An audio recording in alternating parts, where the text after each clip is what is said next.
Hey booktube, it's Jackie. How's it going? If you're new to me and it's the first time you're seeing my face, hello, what's up? My name is Jackie. I sit on my floor and I talk about books.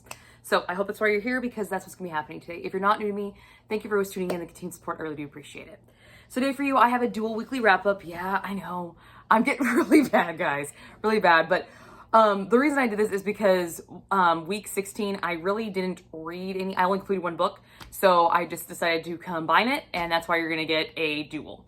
So this is week 15 and 16 and all my reading shenanigans in between. Week 15 was from April 6th through April 12th, and week 16 was April 13th through April 19th. So if you'd like to find out what has been occupying my time in the reading world and what I've been up to, grab yourself a drink, have yourself a seat, and let's get talking some books. Okay. Ooh, that's really good. Dr. Pepper cream soda. Yeah, really good. Sorry, squirrel. So here's the thing, guys.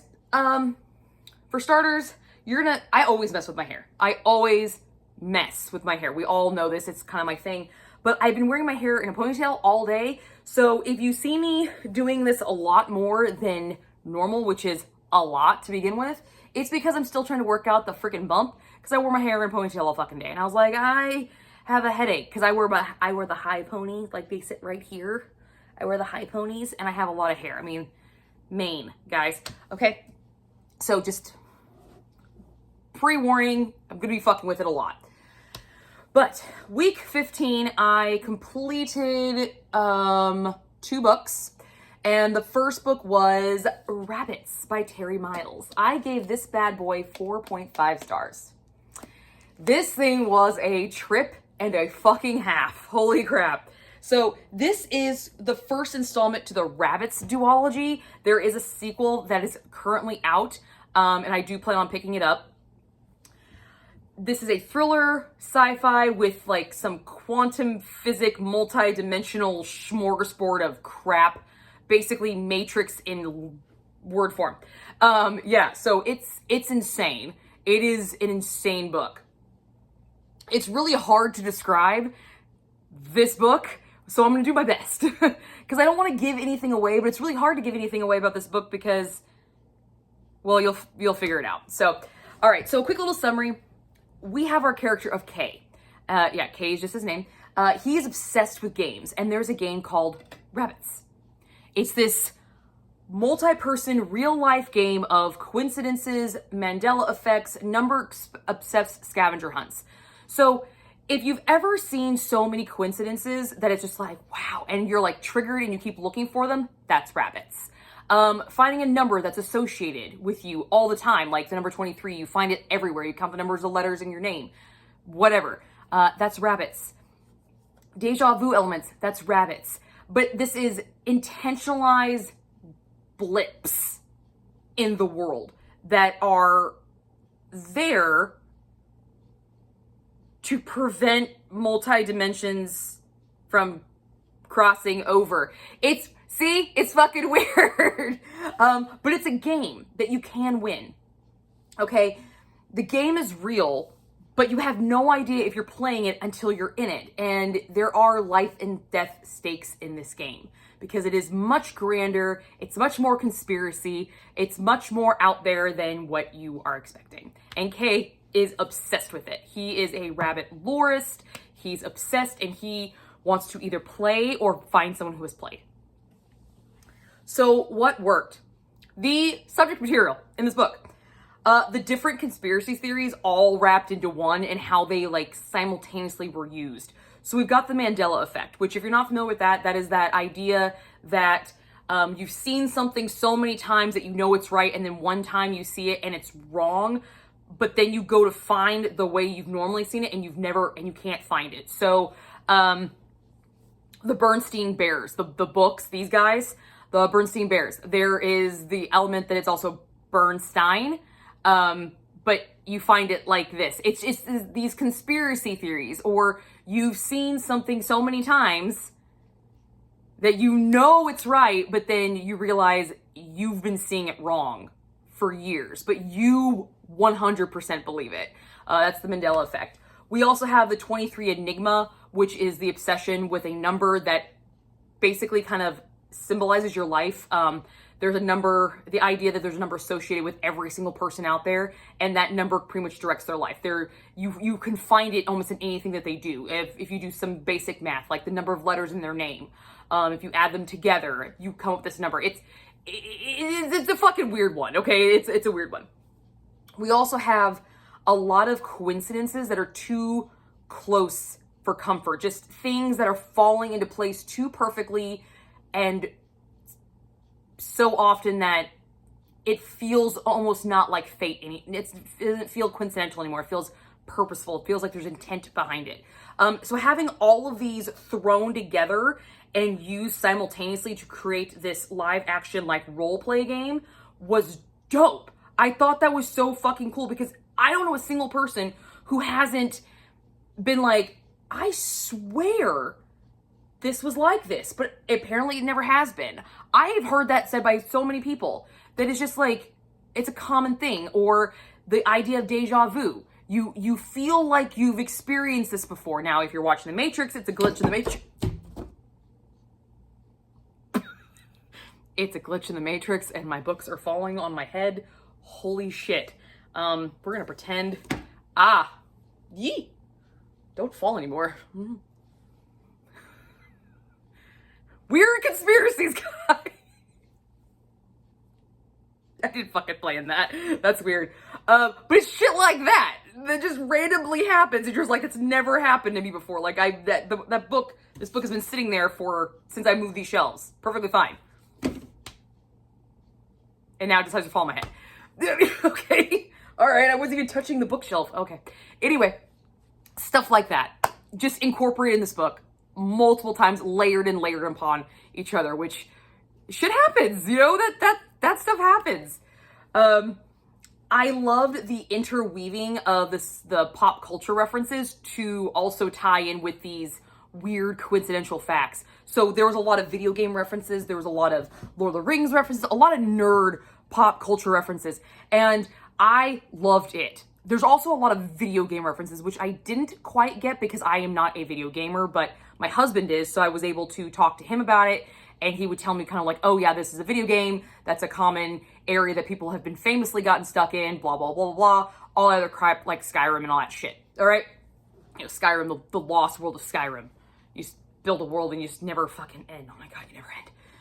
Never end a game. But they were like little Easter eggs in movies. And I love that because it was like, oh my God, it's so cool. And so, me being the nerd that I am, I went through some of these references to see if I could find out what they were talking about. And I found them. Which was the coolest part, is I found them. And I'm like, oh, holy shit. So that was like another layer of this book that I got to like participate in. This isn't a multimedia book. You sit there and read it, but there are times where you feel like you're actually playing the game. Because if you're a nerd like me and you go and watch those cinematic things, or you play those games, or you look up those things, it happens, and it's really fucking cool. It's just a really weird, unique kind of feeling, and it was a good time. It was a good time. I loved the twists and turns in this book. I could not see any of this shit coming. I knew this was like a Matrix level style book. I knew there was going to be some kind of quantum physics thing. I knew that. I knew it felt that vibe. It felt it, but I couldn't see where people just fell off the face of the planet, stopped existing. This thing happened. I didn't see shit coming in this fucking book, probably because I was so distracted trying to play the fucking game itself. All right, so I had a really good time with the twists and turns in this book. Like I said, I felt like I was almost on a scavenger hunt. This book felt very scavenger hunt-esque. I was often trying to find out some of the clues. When they would talk about a specific scene, they're like, I know there's something here. I know there's something here. I would reread that scene over and over, see if I could find my own clues and see if I can figure out stuff later on and patchwork together, because that's what I do. Okay, I don't like being spoiled for books. I don't like figuring out the endings, but when the book forces you to almost do it, that's when figuring out the endings before the ending is awesome. Because it's almost telling you, it's like, play the game. Come play me. It's like Jumanji calling you. however this fucking song goes. It was like a call, like a siren call. I was like, I want to figure these fucking clues out. I want to. It was so much fun. It was so much fun. This was just a fun book to read. Once you were in it, like, the world went a fuck away. Like, it was blinders. Don't talk to me. Yeah, I'm in this. I need to finish it, you know? Okay, it was great. Had a great time with it. This book also caused you looking for weird patterns and connections in your own life. Like, when it talked about the 23 Enigma or the Mandela effect, I would look at things and be like, wow, that is kind of a really weird pattern. And I was reminding myself when I got married, I was looking for little weird tidbits of me and Lauren's history. And I found it kind of felt like this game where you're looking for these weird connections. And we have some weird fucking connections. Okay, we do, which kind of tells me that there's like some kind of, it's not all just coincidental. It's not just all of a game of chance. There's some planning there. So it reminded me of that because of some of the weird ass connections that are so like finite. They're like, what? Really? So if you want to know about that, let me know. I'll do a whole video on that. Cause I could talk about wedding all day long. It's actually really fun.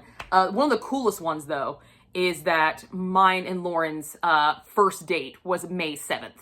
Okay. It was May 7th and we are 7 months and 5 days apart in age. Exactly. Also, we went to high school together. Okay. I was a senior and he was a junior. We were born the same year, but because the cutoff dates, he was in the grade lower. The only prom that we shared was my senior prom. Okay, we did not go together, but we were both there. It was May 7th of 2005. Yeah. Talk about, see, it's weird. It's stuff like that. That's what this whole book is weird, layered shit like that you're like, oh my God. Fucking weird. Weird, man. Just fucking weird. Okay? Weird. Anyway. So it forced you to do that in your own life. It forced you to do in the book. And so having this book force you to almost play the game was so much fun. I love this interactive element of the story that's really not part of the story. It's just something that naturally came about. And I loved that feeling that this book gave me of that. The pacing of the story was fantastic. For as much shit as happens in this book, it's super fast. It kept you engaged. But the material, as heavy as it was, as mind-numbing as it was, because it could be, because we're talking quantum level physics, multi-dimensions, time jumps, laps, all that crazy, stupid, psycho-linear, string theory shit that if you don't enjoy it, you're just kind of like, huh? What? Huh? Like, stuff that could be really fucking confusing, but it wasn't. It was fun. It didn't bog you down. It didn't make you feel like you were reading a textbook. So when all that shit got explained, it was fun. It was fun. This was a fun nerd book, okay? I had a great fucking time with this thing. It was so cool. However, it did not get 5 stars because I did find some glaringly wrong things with it, and that broke my heart because I really thought this thing was going to be 5 stars. This book is... How many pages was this book? 419. When I started this book, I read the first 200 pages in the first sitting.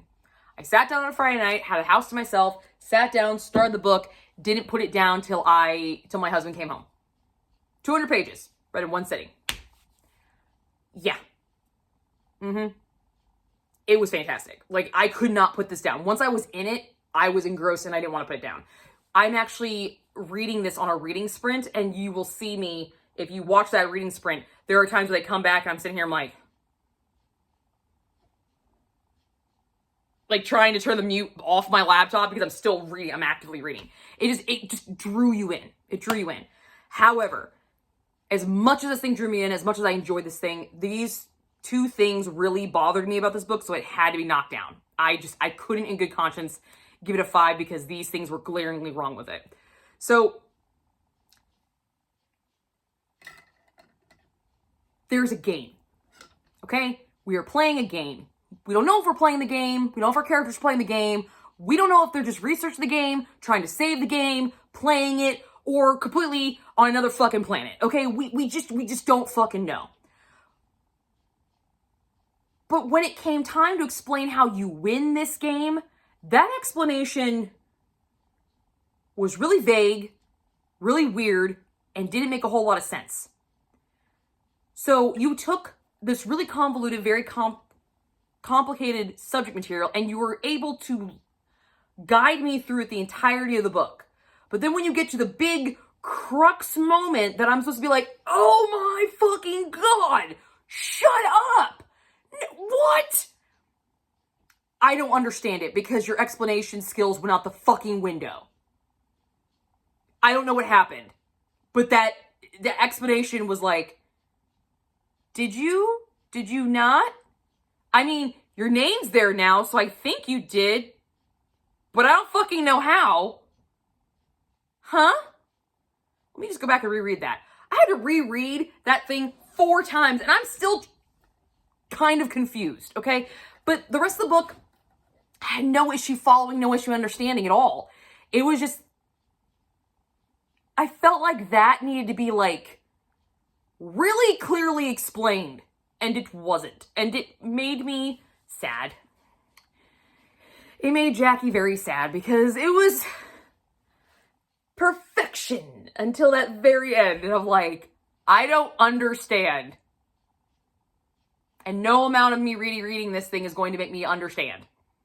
So, yeah, that was annoying. However, I do feel that if this was ever turned into a movie, it would reveal so much more. Like, I feel like I didn't even get all of the snippets and Easter eggs and things. I feel like this being visually seen is going to have much more of an impact than a book. Was I engaged in it? Yes. Was I in love with the story? Yes.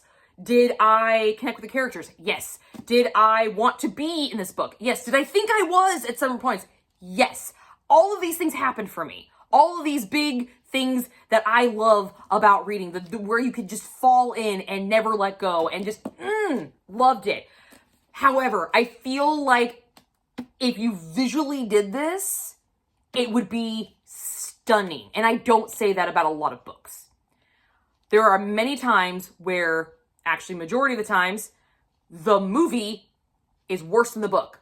Okay? Because the book gives you all that detail, all that explanation, all that exploratory, all of that. But the subject material of this book, because it's so visually based, it's visually being seen, I feel like a movie adaptation of this would actually be stronger. If put in the right fucking hands, okay?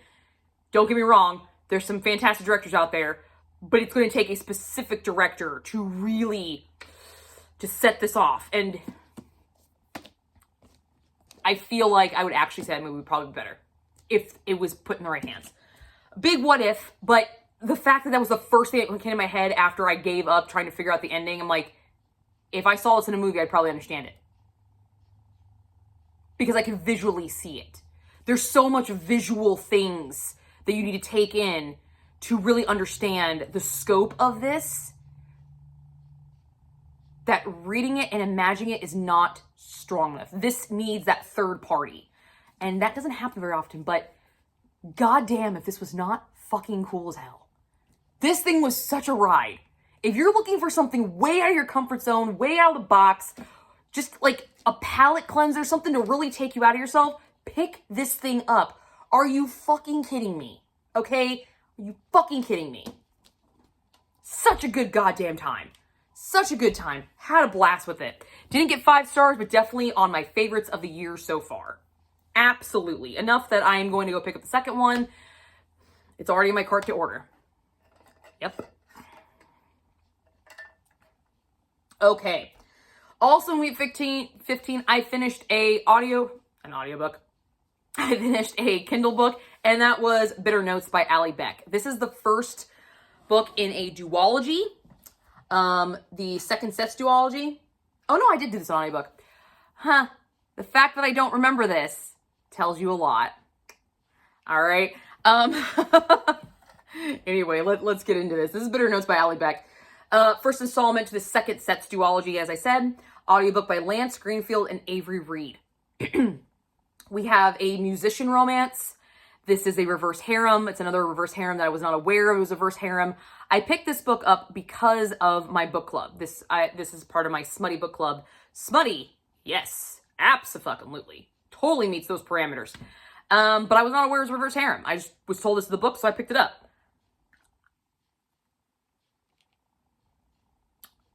Gotta love my surprise when I found that out. Yeah, I was like, great. It's also, we have kind of a second chance element into it. We do have a fake romance element to it. We have sexual assault off page. We have toucher and die heroes. We have female dom switches, which is kind of dope. And we got a surprise baby. If that's spoilery for you, I'm sorry. I only gave this book 2 stars, so I don't really care about spoiling it. All right, so we follow our female character of River Blue. Okay, 1, that's your fucking name. And now I'm annoyed. No. Unless you look like River Phoenix, back the fuck up, okay? Rest in peace. Back up. No. Weird. She wants out of this little podunk town that she lives in, okay? She lives in like kind of the shitty end of the podunk town. And she grew up in the gutter, okay? But she was forced into the gutter because she does not come from the gutter. Her father abandoned her and her mother. And her father happens to be a very, very famous record producer, okay? He's a big name in Hollywood and the music industry, but he decided to say fuck you to his wife and his daughter and kick them to the curb and go have a nice, happy life with somebody else and have 2 sons, okay? So we've already got this spurned element going on with River. And we also have the band Whisper Words. Dope-ass fucking name. Pretty fucking cool, not gonna lie. It is a band that wants to make it big. And when they play this little bar that River works at, they just figure out who she is. And they plan on using her. They're going to use her to get a record deal with her dad. Except what they don't know is that her dad wants nothing to fucking do with her. And here our story begins. Okay? What worked? The smut. That's about it. The smut was fantastic. It got 5 chili peppers from me. Okay? Going a little out of order here, but we're going to get it. This thing is straight up smut. I mean, the first fucking chapter, we are going to town in a fucking office with a dude that you used to have a crush on, and you're just gonna beg him. Okay. Alrighty. After talking about her non-giving a shit sexual life, yeah, okay. Straight fucking smut. I knew in chapter 1 that this book was gonna be nothing but smut, which, don't get me wrong, I don't have a problem with. But you need some plot and you need some meat to make the smut worthwhile. Because other than that, it's just words on a page with people who don't give a shit about each other. And that might work for some. It doesn't work for me. Okay? I don't get turned on. I don't get excited from written porn. I don't. Because I want dialogue. I want storyline. I want connectivity when I'm reading. That's the beautiful thing about reading smut books or spicy books for me, is that I can really get in the inner monologues and the feeling and the hearing and the sound. I can describe it all and I can imagine it in my head. When you just give me straight smut without any of those connecting factors, the characters, and I don't really know the characters that well to begin with anyway, they're just 2 random strangers fucking. And if I'm gonna see that for some turn on, super sexy fun times, I'm just gonna go watch fucking porn, because at least I'm visually aroused at that point. I don't need to be mentally aroused at that point. I just need the visual at that. That's a visual, Jackie. When I'm reading it, I need the emotion. I need the pull. I didn't have that because this is straight fucking smut. Okay? And when I started to get said pull, it wasn't there. It wasn't. It was lust-based. This whole book is lust-based. So, no. No. I did like the dominance on both male and female side in this book, included with the smut. I liked a lot of the stuff that we got to see. The dominance in particular, I thought was kind of dope. I do like the fact that she was a brat and she fucking owned that shit. She owned her brattiness. Good on you. Cool. I love a good brat every once in a while, but goddamn brats are fucking annoying. Okay, here's the thing. Brats are really fun to be. They're really shitty to deal with. Okay? From my perspective, I like the brat element if I was doing it, but I don't like reading about it because that bitch is just fucking annoying because I'm a very dominant personality to begin with. So I'm thinking like, I'm gonna bitch slap you. Like, I just want you to shut the fuck up. Seriously, God damn it, you act like a child. I hate reading, I don't like reading brats. I don't. Because I'm very dominant personality, but I'm also a fucking brat. So, let's just be honest about that, okay? Like, have you met me? I did like the group scenes. The group scenes were nice. The few that we got. Yep. We did have some really cool locations. A Ferris wheel. Dope. Props and kudos. That was awesome. We had a first time scene on a guy, which was great. That's cool. We also have commingling, and that was interesting as fuck. So if you like that, here you go. Yeah. That was weird. However, I do need to make a point about the group scene, okay? The group scenes. There wasn't a lot of full-on group scenes. There's a lot of partial group scenes, which is annoying, okay? It's like, we're all here, but we're not gonna do anything. We're just gonna watch. No. That's just rude. Because he's not a voyeuristic person. If he's a voyeuristic person, would be awesome. But he's not, because I don't know this about him, because you didn't give me any character backstories. So some of these group scenes didn't make fucking sense because I didn't have any of these fucking character dynamics. Alright? You need to give me your characters before you start having fucking bang, okay? Jesus Christ. So, let's just get into it, what didn't work. Forcing tropes. Okay?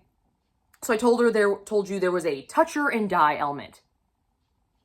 Want to know why I know there's a toucher and die element? It's not because of their actions. It's because in their inner monologue, that's all they fucking said over and over and over again. Okay, just because you say it doesn't mean shit. Prove it.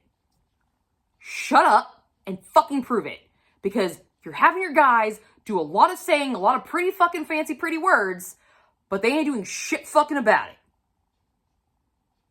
Show me that, and then I will believe that this guy is, you touch her and I'll fucking kill you. Because you just fucking did. Alright? Thank you. The touch him and die element. We also have that going. Shut the fuck up, River. Oh my god. Shut up. Enough. Oh my god. So annoying. And then you had the forcing of this soulmate element. Like, oh my god, you're my soulmate. We've known him since we were little kids. What? No. Stop forcing everything. Stop it. Show me. Give me actual instances of soulmate connectivity. Give me actual instances of I'm going to kill you if you touch her kind of mentality. Don't just fucking say it, because it's all it was said. And it was never said directly to her or her to him. It was said in their fucking heads, which we all know you can't read minds. Not a paranormal romance. If it was paranormal, there'd be a whole nother fucking conversation, people, okay? It's not. So, no. I hate that shit. Don't fucking force shit. And then you go and try to force the connections on top of it. So not only Do you have people hooking up left, right, and center on Sunday? Fine. You want to hook them up in the beginning? Great. Make it less space. No! You are not fucking soulmates. You haven't talked to this bitch in like 10 fucking years. No. Different fucking person. No. Oh my God, I was so annoyed. Ugh, I hate when authors do that. I fucking hate that. Do not force a connection that you didn't take the time to fucking build in the first place. Because now you fucking need it for the story to make sense. No. Work that shit differently. And saying it does not make it true. Pretentious characters. Oh my God. So many pretentious characters. And again, because everything, the characteristics that we were given for the characters were not in action. They were in words, in inner monologues. It wasn't even conversation with each other. If it was conversation with each other, I might actually buy it. But it wasn't. It was inner fucking monologue where nobody can hear you except the reader. She does not know that this is how you fucking feel because you said it in your head, not to her. Come on, this is 101. No. No. And River, shut up. Just shut up. Shut up about wanting to get out of the fucking town. Shut up. Shut up about your mom. Shut up about your dad and your sad, sorry little life. Just because you just shit life doesn't mean you have to go bang every single fucking dude known to man. But you have a thing for musicians. Well, guess what? No fucking shit. Everybody's got a thing for musicians. Musicians are hot. Okay, they are. Have you seen guitarists? Like, yeah, look at their... I am not watching guitarist's face. I'm watching their hand. We all know what we're fucking watching, okay? But shut up. Just shut up and do what you say you're gonna do already. Just fucking do it. Just do it and quit bitching.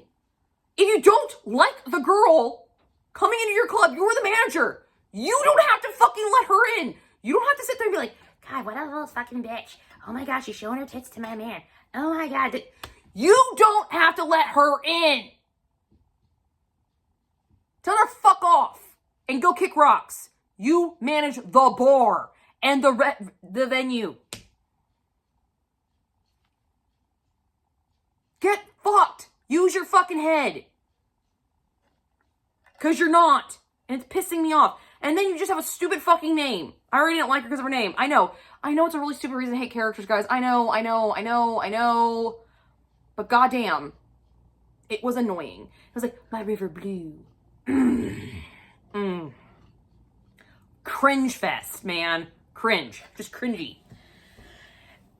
This book felt like it was just throwing everything at it in the kitchen sink. Especially when it got to the end, because then all of a sudden we're having like group things and then like a time jump and like, because the second book, by the way, takes place 5 years later. 5.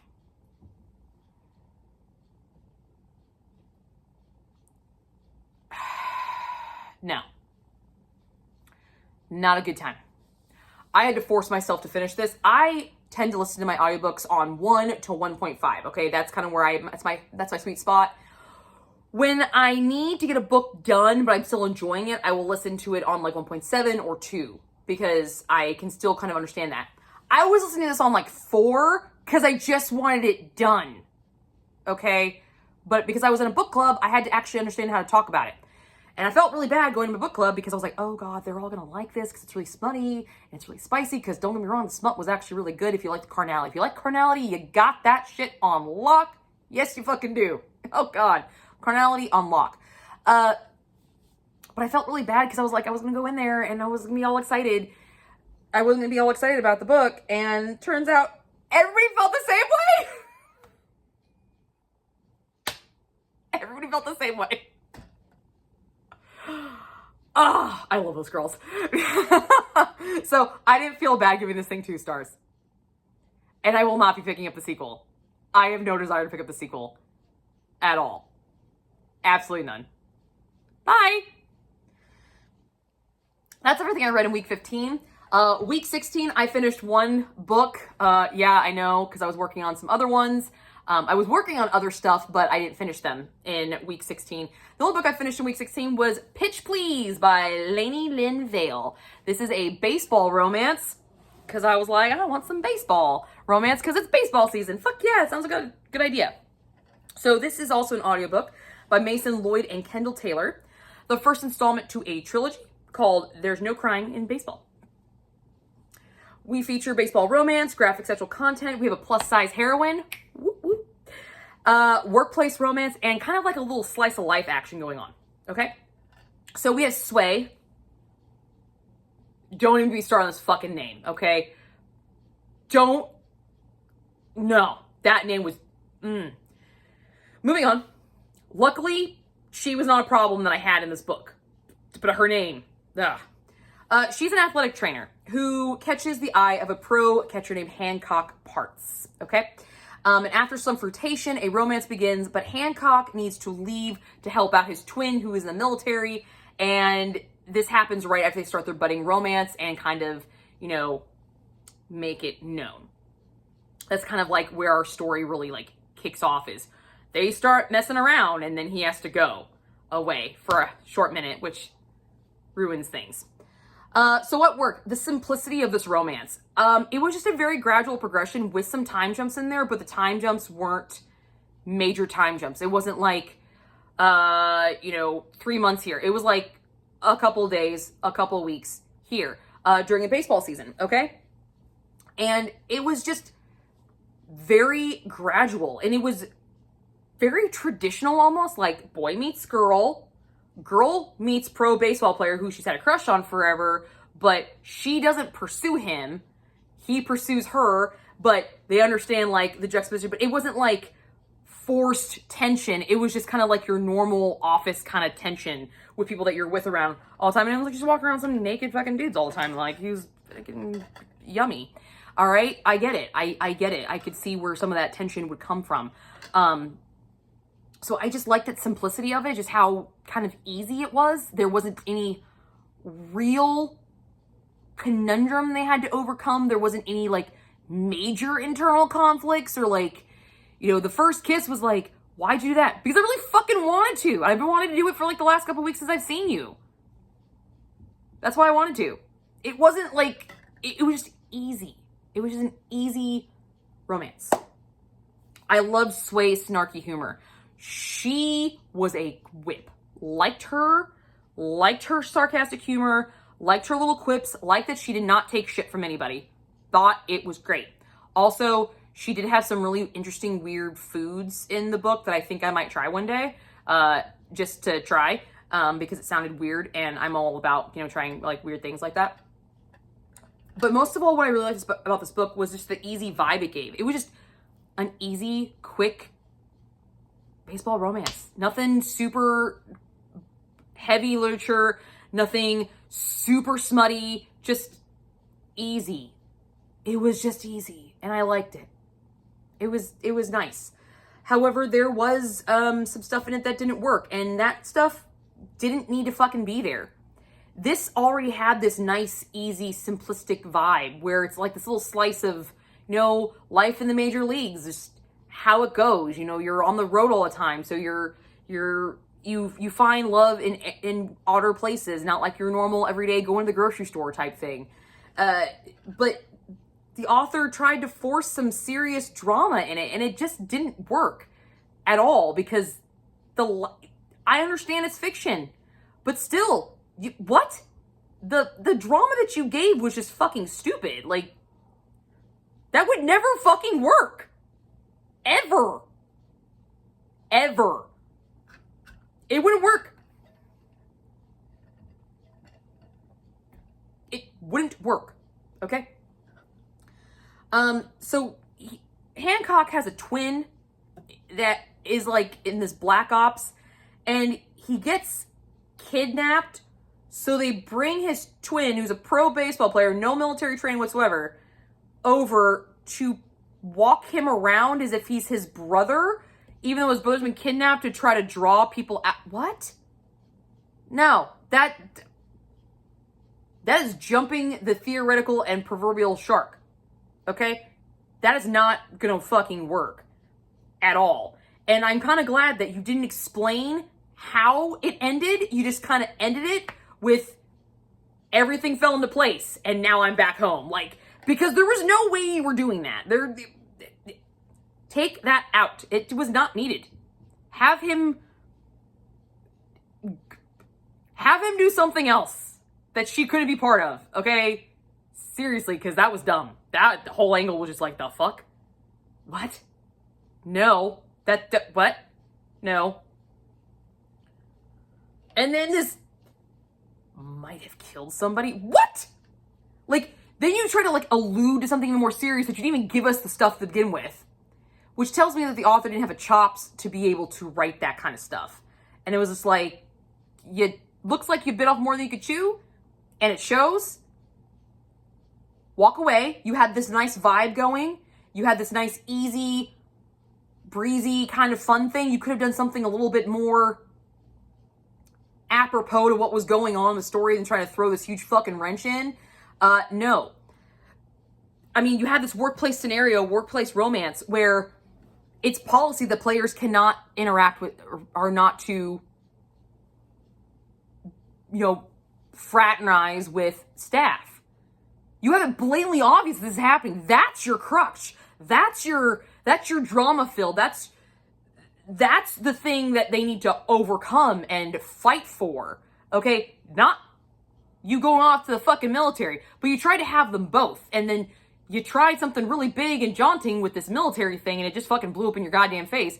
And then you have this other thing that you could have put some of that effort and vibe to that you have to kind of like intensify it just a smidge, but you didn't. You just kind of let it fall. You also have this like theft thing going on with one of the players. Like, the fuck? What? That's what I mean by slice of life. Is like, I got a lot of little windows, but I really couldn't see shit. But they're all supposed to make fucking sense and explain how this romance came about. No. That was not a good time. And the workplace rivalry was just really fucking stupid. It was just, it didn't have the weight that you needed to have because you gave the weight to this thing that didn't need to fucking be there. It's like, you gave me two different fucking stories and you try to push those things together. It did not work. I gave this 2 chili peppers on the spice rating. It did have some decent smut scenes. I mean, I'm always intrigued by full-figured scenes. I always enjoy those because I am a larger chested girl. So, having those sex scenes written, and having some of those awkward kind of feels and everything included is always appreciated because it's something I can relate to. I can relate to not wanting to be on top, because you're bigger. I can relate to some of those like things. But other than that, the tension was good, but it was just decent. It wasn't anything to write home about. The smut wasn't really anything to write home about, but there was some nice camaraderie feels to it. All in all, I gave that book, I think I gave that 2 stars. 2 or 2.5. Because I did like that easy vibe that it did have going on for most of the book. I do plan on picking up the next installment just to see what the author does, if it does carry over, because maybe some of these bigger elements, there's going to be... Because there is stuff there, but it needs a lot of fleshing out. It needs a lot of work. So I'm going to see if maybe it gets carried over into the next book, because this does have an HEA. And it has a really strange epilogue ending with some naked man that has no fucking bearing on the story at all. I don't understand it. So I'm just more oddly curious to see how if it plays out in the other books. So it's more of I'm just going to read to find out and assuage my own curiosity, because I'm intrigued enough because it's so fucking random and out there. So, yeah. But I think I give this 2.5 stars. And then I also started my my Black Hat Book Coven book, The Vampire's Bargain by Jasmine Walt. I was working on this one along with the Titanic Survivors Book Club, which is over there. So it looks like this. I was also working on those during week 16. But that is my dual weekly wrap up. That's what I've completed so far lately, guys. And I will see you guys all soon with another video.